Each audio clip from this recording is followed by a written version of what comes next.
Lesson 4. How to practice speaking. On Thursday, I go to school again. We have a new student in our class. Her name is Monica, and she is from Italy. At the beginning of the lesson, my teacher asks Monica some questions. My teacher knows Monica because Monica visited her class 1 year ago. It was a class for beginners, and it was only for 2 weeks during summer holiday. When Monica speaks, her English is beautiful. Her pronunciation is very good, and she is very fluent. My teacher is very happy, and she tells Monica, "Your school in Italy must be very good." Monica says, "I don't go to any school. I learn English at home. I use techniques from you. I do a lot of reading, shadowing, and thinking aloud.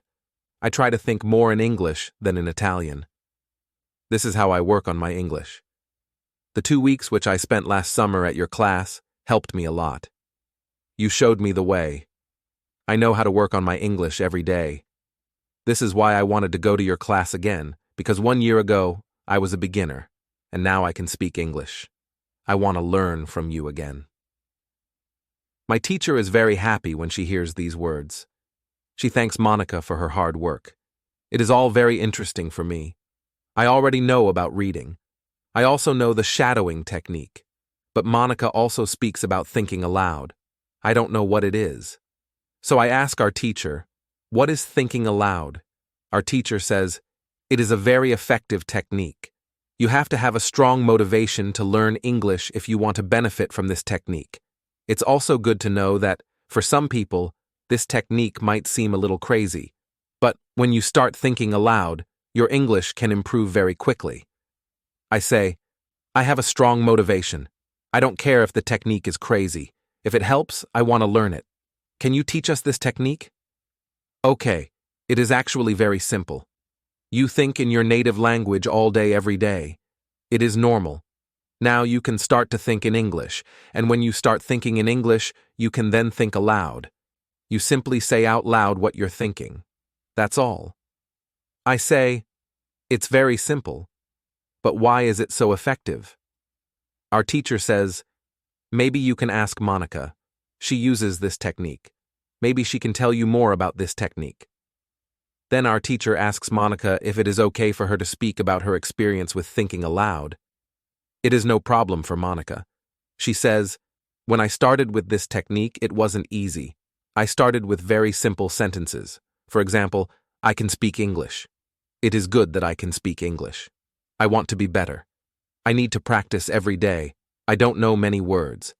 But I can use these words well. I can express my ideas with these words. I can do this. This is great." The sentences were really simple. But at the beginning, there was one problem. My thinking in Italian was long and complicated. I wasn't able to say in English exactly what I was saying in Italian. I needed to find a simpler form for English. To think in simple English was the hardest part, but after some time it was normal for me to think in English. Then something interesting happened. I met a man from Australia.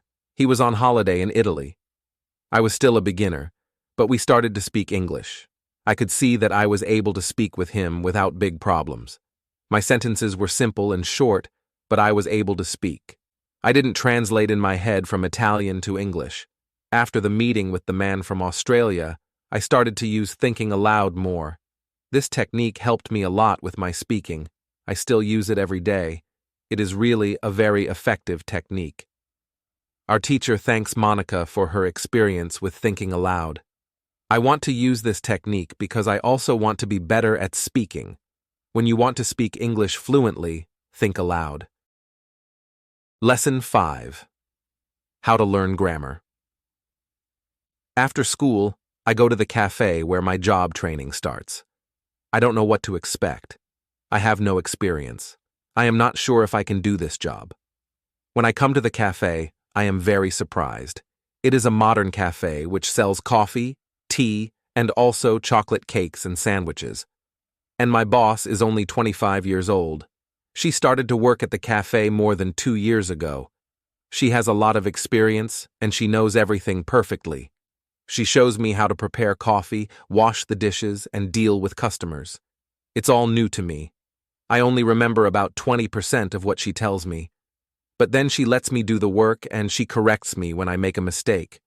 She is very friendly and I learn fast. After the first day at work, I am very tired, but I am happy that I have a job. The next day is Friday and I go to school again. A student asks an interesting question.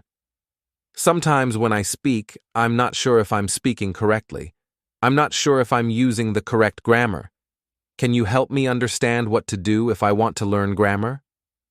Our teacher says, "Thank you for your question. There are two groups of students. Some students study English because they want to be able to speak.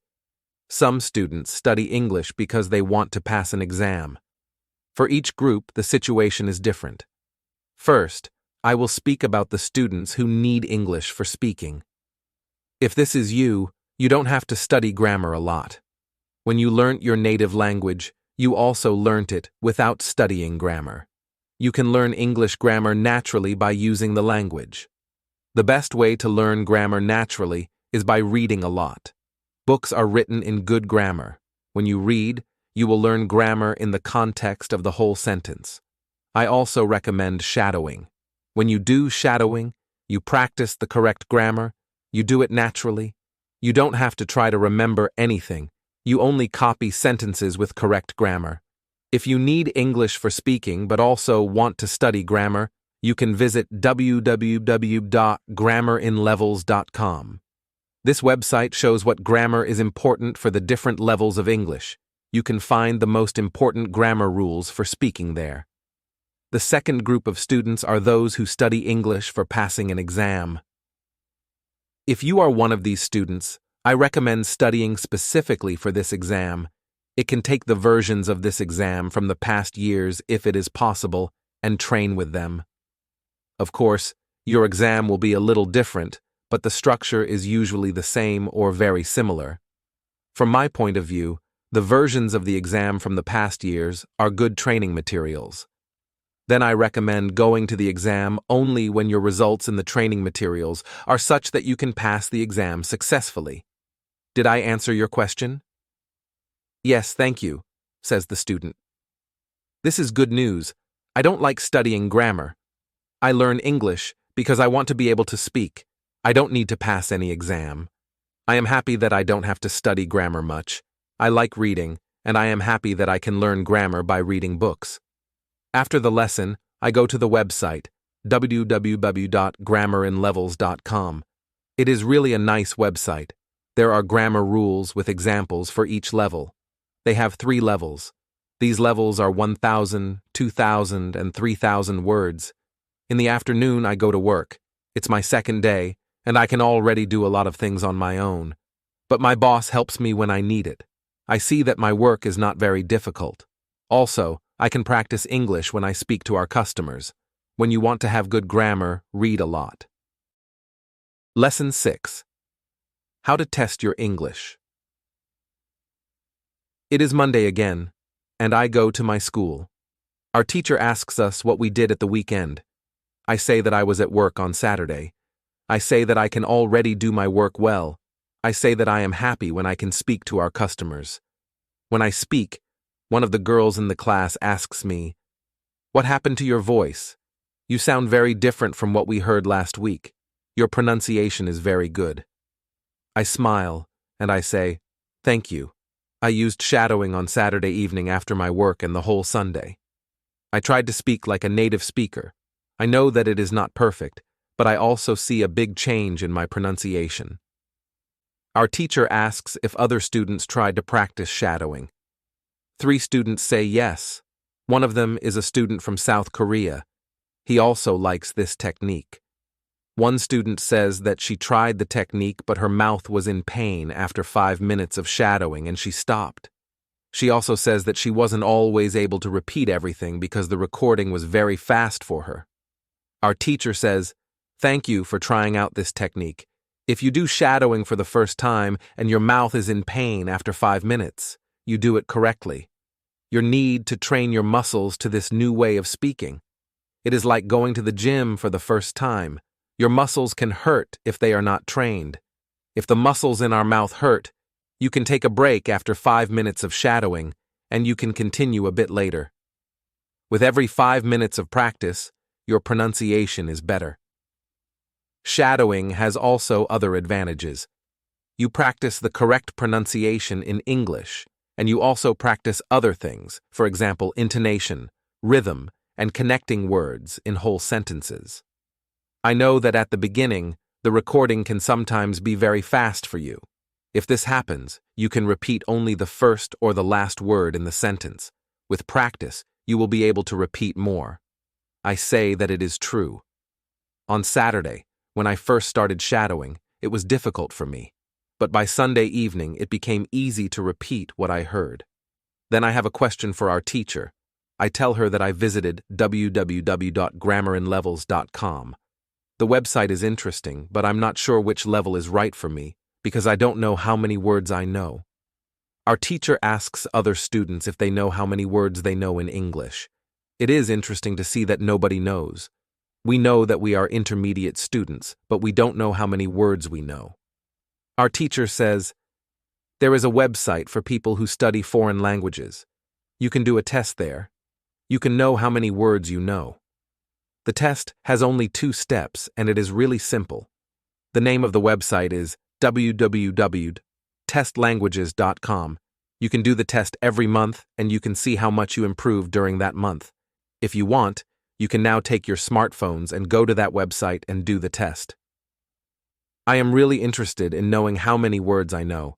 I do the test immediately. I find out that I know 2,100 words in English. Most of the students know between 2,000 and 2,200 words. Only Monica and the boy from South Korea know 2,500 words. Our teacher says, so you can see that when you go to www.grammarinlevels.com, you should already know grammar from level 2. You can start using grammar from level 3, because level 3 is for students who know between 2,000 and 3,000 words. Test your progress every month. Lesson 7. How to handle mistakes. On Tuesday, I go to school again. One student asks our teacher an interesting question. She says, I want to practice speaking with people around me, but I don't want to make mistakes. I don't want to look stupid. Can you help me? Our teacher says, making mistakes is a very interesting topic. There are a lot of opinions on this topic. I want to show you what I believe is the best to do. I have a lot of experience with this because I also learn new languages. For example, right now I am learning Spanish. When I speak Spanish, I don't worry about making mistakes. The reason I don't care about mistakes is simple. When I learned my native language, I didn't worry about making mistakes. Mistakes weren't important to me. My main goal when using any language is to express my ideas. That's all.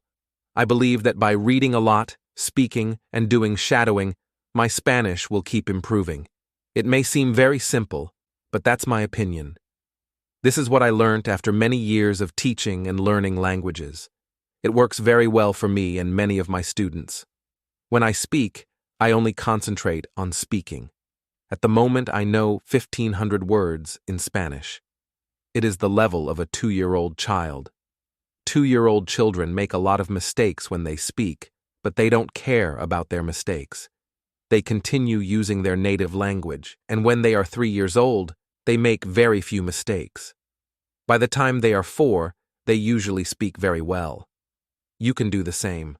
Most of you now know about 2,000 words, so it's absolutely okay to make mistakes from time to time. When you continue using English, there will be fewer and fewer mistakes in your speaking. It is not possible to go to a higher level if you don't make mistakes. When you practice English, it is okay not to be perfect. Perfection comes with practice. All people who started to learn English started from the beginning, from the same level, from level 0. Learning languages is like learning to play a musical instrument. It needs to be trained. When you start your training, it is not perfect at the beginning, and you make mistakes. It is normal. Take it as a necessary part of your learning process. If you don't go through this period of making mistakes, you can't get to higher levels. When you continue to use English, the mistakes can step by step go away. If you want to make fewer and fewer mistakes, do a lot of reading and shadowing. When you read, you can read aloud. It can also help you make fewer mistakes. In real conversations, just focus on exchanging ideas. Don't care about making mistakes. When you speak, you practice changing your ideas to words. You don't learn grammar or words. You have other activities for it. Don't worry. Everybody who learns a foreign language makes mistakes sometimes. Famous people, bosses of big companies, or politicians make mistakes too. When you listen to these people on TV, you see that they don't care about mistakes. They care about what is important, and it is saying their ideas. You can do the same. Does it make sense? The girl says, "Yes, thank you."